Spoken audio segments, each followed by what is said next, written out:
दोस्तों, हमारे भारत का इतिहास आज से लाखों साल पुराना माना जाता है। ये इतिहास इतना बड़ा है कि इसको प्राचीन, मध्ययुगीन और आधुनिक तीन अलग अलग श्रेणियों में रखकर देखा जाता है। हमारे भारतीय इतिहास में अनेक संस्कृतियां और सभ्यताएं मौजूद रही हैं। यही वजह है कि आज दुनिया भर के लोग हमारे इस इतिहास को जानने में रुचि रखते हैं। अब चूंकि ये पूरा इतिहास सिर्फ एक वीडियो में बता पाना संभव नहीं है, इसलिए आज की इस वीडियो में हम आपको भारत के प्राचीन इतिहास के बारे में बताने वाले हैं। इस वीडियो में आप जानेंगे कि जिस भारत को हम आज देखते हैं उसकी शुरुआत आखिर किस तरह हुई थी।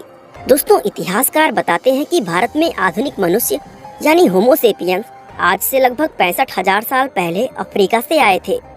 आपकी जानकारी के लिए बता दें कि होमो सेपियंस ही वो प्राचीन मानव जाति है जिससे आज के आधुनिक मनुष्य विकसित हुए हैं। हालांकि अगर हम इतिहास की और ज्यादा गहराई में जाएं, तो भारत के अंदर इंसानों के होने के निशान लगभग 20 लाख साल तक पुराने मिल चुके हैं। लेकिन 20 लाख साल पहले जो मनुष्य भारत में रहते थे वो कई वर्षों पूर्व प्राचीन दुनिया से पूरी तरह विलुप्त हो चुके थे। विलुप्त हो चुके इन प्राचीन मानवों को आज होमो इरेक्ट्स के नाम से जाना जाता है।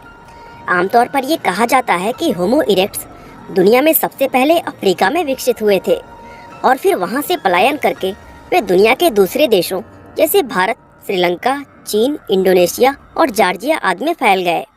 कहा जाता है कि 20 से 25 लाख साल पहले पेलियोलिथिक पीरियड यानी पूरा पाषाण काल के दौरान भारत के अंदर होमो इरेक्ट्स ही रहा करते थे, क्योंकि खोजकर्ताओं को भारत के तमिलनाडु, कर्नाटक और उड़ीसा जैसे कई जगहों पर पूरा पाषाण काल के अवशेष मिल चुके हैं। ये प्री हिस्टोरिक युग का वो समय था जब इंसानों ने पहली बार आग जलाना और पत्थरों से हथियार बनाना सीखा था। पूरा पाषाण काल के बाद 10,000 बीसी से 8,000 बीसी के बीच का समय मेसोलिथिक पीरियड या कहें मध्य पाषाण काल कहलाता है। दोस्तों, ये वो काल था जिसमें इंसानों ने जानवरों को पालना और खेती करना शुरू किया था। इस काल से जुड़े बहुत से अवशेष हमारे भारत के मैसूर और गुजरात के अंदर खोजे जा चुके हैं। इसके बाद 8,000 से 4,000 बीसी के बीच का समय नियोलिथिक पीरियड यानी नवपाषाण काल के नाम से जाना जाता है। इस युग में हम इंसानों ने खेती करने के साथ ही पहली बार पहिए का इस्तेमाल करना भी सीखा था और इसके बाद 4,000 से 1,500 बीसी के बीच का समय चालकोलिथिक पीरियड या कहें ताम्र पाषाण काल के नाम से जाना जाता है। इस युग में इंसानों ने पत्थरों के साथ ही तांबे का हथियार बनाना शुरू कर दिया था। साथ ही अगर भारतीय इतिहास की नज़र से देखें तो ये युग भारत के लिए सबसे ज़्यादा खास माना जाता है, क्योंकि दोस्तों यही वो युग था जिसके दौरान भारत में इंडस वैली सिविलाइजेशन यानी सिंधु घाटी सभ्यता रहा करती थी। और आज भारत के प्राचीन इतिहास की शुरुआत भी इस सभ्यता के बनने के समय से ही मानी जाती है। इतिहासकार और खोजकर्ता ये बताते हैं कि इस सभ्यता की शुरुआत 2500 बीसी के आसपास भारत के पश्चिमी हिस्से में हुई थी। हालांकि दोस्तों, भारत का वो हिस्सा आज पाकिस्तान के रूप में एक अलग देश बन चुका है। दोस्तों, सिंधु घाटी सभ्यता अपने समय में दुनिया की सबसे एडवांस और सबसे बड़ी सभ्यताओं में से एक थी। हैरानी की बात यह है कि साल 1920 से पहले हम लोग इस सभ्यता के बारे में कुछ नहीं जानते थे और आर्कियोलॉजिकल डिपार्टमेंट की एक खुदाई के दौरान जब इस सभ्यता के दो प्राचीन शहर मोहनजोदड़ो और हड़प्पा के अवशेष निकलकर सामने आए, तब जाकर हमें इसके बारे में पता चला। इस खुदाई में आर्कियोलॉजिकल डिपार्टमेंट को घरों के टूटे हुए हिस्से, युद्ध में इस्तेमाल होने वाले हथियार, सोने और चांदी के आभूषण, मुहरे और बच्चों के खिलौने जैसी और भी बहुत सी चीजें मिली थी। दोस्तों, 5,000 साल पहले भारत के अंदर ये एक ऐसी सभ्यता थी जो अपने समय के हिसाब से काफी ज्यादा एडवांस थी। दोस्तों, सिंधु घाटी एक शहरी सभ्यता थी जिसके अंदर मोहनजोदड़ो और हड़प्पा के साथ ही लोथल, कालीबंगा, बनवाली और आलमगीरपुर जैसे कुल 10 शहर हुआ करते थे। इन सभी शहरों में सबसे बड़े और मुख्य शहर मोहनजोदड़ो और हड़प्पा को माने जाते थे, क्योंकि ये उस समय सिंधु घाटी सभ्यता के अंदर व्यापार का मुख्य केंद्र हुआ करता था। खुदाई में इन दोनों शहरों के जो खंडहर खोजकर्ताओं को मिले हैं, उनकी जांच करने पर ये पता चलता है कि ये दोनों शहर बेहतरीन इंजीनियरिंग की मदद से बहुत ही अच्छी तरह प्लान करके बसाए गए थे। साथ ही इन शहरों की देखभाल और रखरखाव का काम भी काफी अच्छे ढंग से किया जाता था। दरअसल इन शहरों में लोगों के लिए एक चौड़ी सड़कें और साफ सफाई के लिए एक अच्छा सीवर सिस्टम बनाया गया था। इसके अलावा यहाँ पर लोगों के लिए पक्की ईंटों के मकान बनाए गए थे जो 2 मंजिले तक ऊंचे होते थे। हड़प्पा के लोग अनाज उगाना बहुत अच्छी तरह जानते थे और इन चीजों को उगाकर वे अपने लिए भोजन जमा करते थे। खुदाई में मिले कुछ सबूत इस बात की तरफ इशारा करते हैं कि वे लोग सूती और ऊनी कपड़े पहना करते थे। बताया जाता है कि 1900 से 1500 बीसी के बीच इस सभ्यता का अंत हो गया था। इसके अंत होने के कारणों पर बहुत से एक्सपर्ट्स एक दूसरे से सहमत नहीं होते हैं।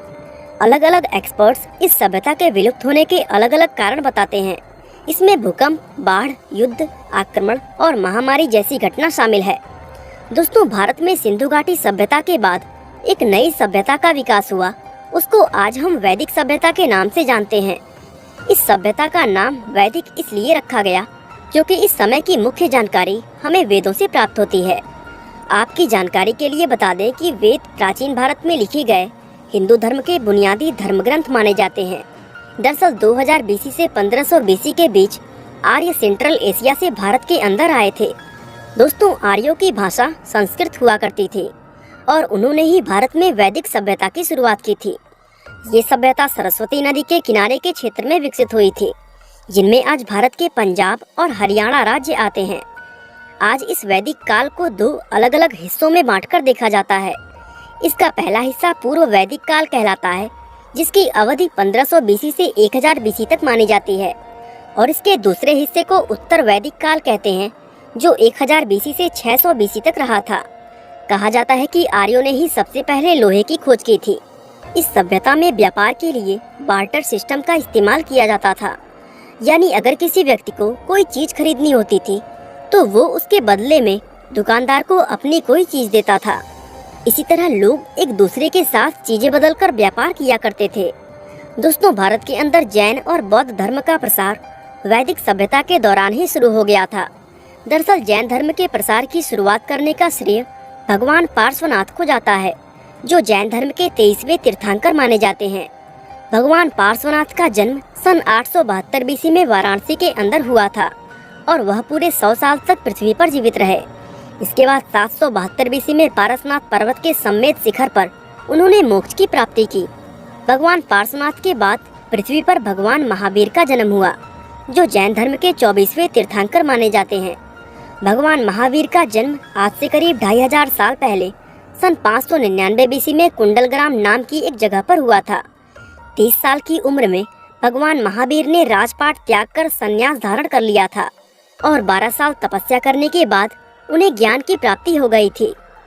कई साल तक लगातार जैन धर्म का प्रसार करने के बाद सन 527 बीसी में पावापुरी नाम की एक जगह पर उन्हें मोक्ष की प्राप्ति हुई। इसी समय दोस्तों, गौतम बुद्ध का जन्म सन 563 बीसी में नेपाल के अंदर लुम्बिनी नाम की जगह पर हुआ था। उनके पिता का नाम शुद्धोधन था, जो शाक्य कुल के राजा थे, और उनकी माता का नाम महामाया था, जिनकी मृत्यु उनके जन्म के 7 दिन बाद ही हो गई थी। यही वजह थी कि गौतम बुद्ध का पालन पोषण उनकी मां की छोटी बहन महाप्रजापति गौतमी ने किया था।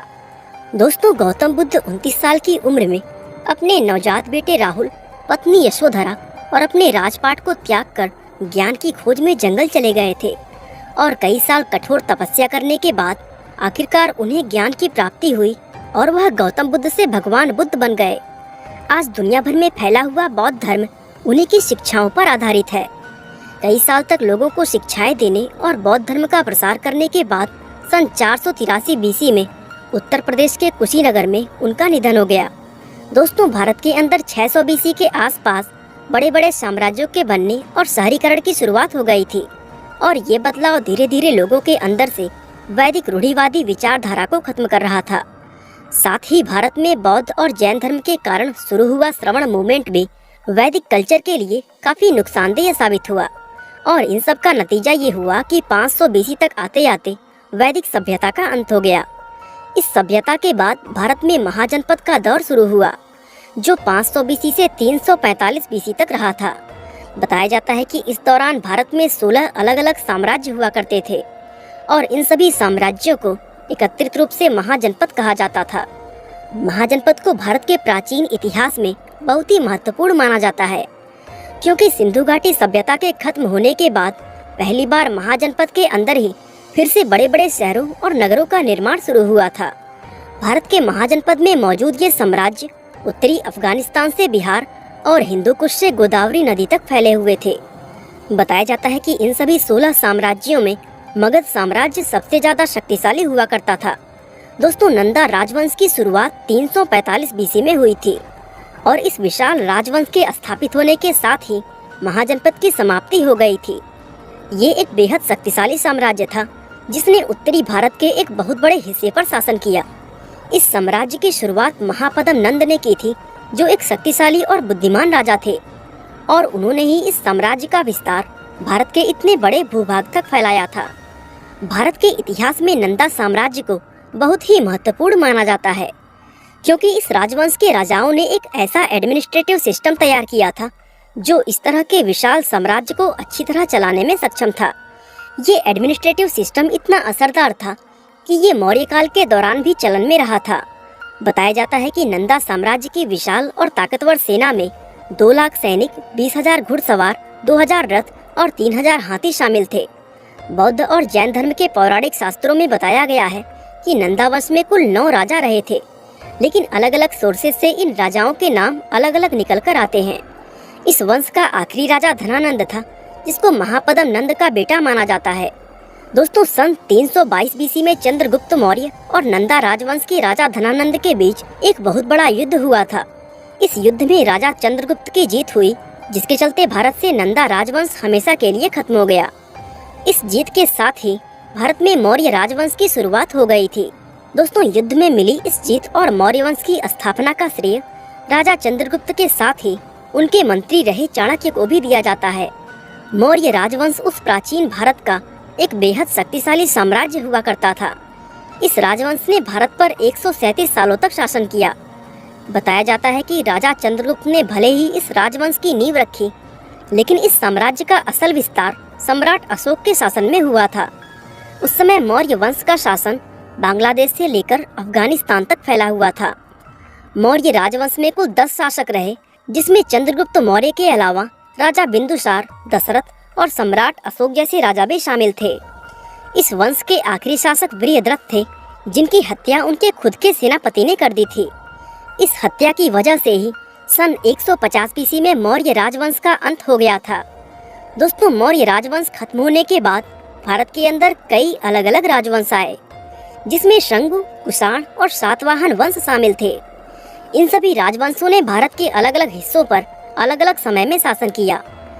साथ ही इन राजवंशों ने भारत के अंदर राजनीतिक एकता लाने का भी काफी प्रयास किया था, लेकिन कोई भी राजवंश अपने इस कार्य में सफल नहीं हो पाया। दोस्तों, मौर्य राजवंश के बाद भारत के अंदर पुनः राजनीतिक एकता लाने का श्रेय गुप्त राजवंश को दिया जाता है। इस साम्राज्य की नींव सन 275 एडी में राजा श्री गुप्त के द्वारा रखी गई थी। श्री गुप्त के बाद उनका बेटा घटोत्कच राजगद्दी पर बैठा, जो 280 से 320 एडी तक इस साम्राज्य का शासक बना रहा। इसके बाद सन 320 एडी में राजा घटोत्कच के बेटे चंद्रगुप्त प्रथम इस साम्राज्य के शासक बने, और ये चंद्रगुप्त वन ही थे जिन्होंने गुप्त साम्राज्य का विस्तार भारत के बहुत बड़े हिस्से पर कर लिया था। दोस्तों, गुप्त राजवंश 275 एडी से 455 एडी तक रहा था। आज बहुत से इतिहासकार इस काल को भारत का स्वर्ण युग कहकर बुलाते हैं, क्योंकि इस राजवंश के दौरान भारत ने विज्ञान, टेक्नोलॉजी, इंजीनियरिंग, कला, भाषा, साहित्य, गणित और फिलॉसफी आदि के क्षेत्रों में बहुत महत्वपूर्ण तरक्की की थी। सन 455 एडी में राजा स्कंदगुप्त की मौत होने के बाद ये राजवंश धीरे धीरे कमजोर होना शुरू हो गया और लगभग 100 सालों में ये पूरी तरह समाप्त हो गया। दोस्तों, भारत में गुप्त राजवंश के खत्म होने के बाद चालुक्य वंश सत्ता में आया था। यूँ तो भारत के इस प्राचीन इतिहास में चालुक्य वंश भी बहुत ज्यादा महत्वपूर्ण और प्रसिद्ध माना जाता है, लेकिन इससे कहीं ज्यादा महत्वपूर्ण हर्षवर्धन वंश था, जो कि साल 606 एडी में स्थापित हुआ था। इस वंश के संस्थापक पुष्यभूति को माना जाता है, जिन्होंने इसकी शुरुआत हरियाणा के अंबाला जिले में आने वाले थानेश्वर नाम की जगह से की थी। यही वजह है कि आज इस राजवंश को पुष्यभूति राजवंश के नाम से भी जाना जाता है। इस वंश में कुल 3 राजा हुए, जिनमें हर्षवर्धन आखिरी और सबसे महान राजा माने जाते हैं, क्योंकि राजा हर्षवर्धन के शासन में ही ये राजवंश अपने शीर्ष पर पहुंचा था। बताया जाता है कि हर्षवर्धन का ये साम्राज्य आज के जमाने के असम से लेकर दक्षिण दिशा में नर्मदा नदी तक फैला हुआ था। सन 647 एडी में राजा हर्षवर्धन की मौत हो जाने के बाद ये वंश पूरी तरह समाप्त हो गया था, और हर्षवर्धन वंश के इस अंत को भारत के प्राचीन इतिहास का अंत भी माना जाता है। दोस्तों, इसी तरह अगर आप भारत के मध्यकालीन इतिहास को जानना चाहते हैं तो कमेंट सेक्शन में हमें कमेंट करके जरूर बताएं।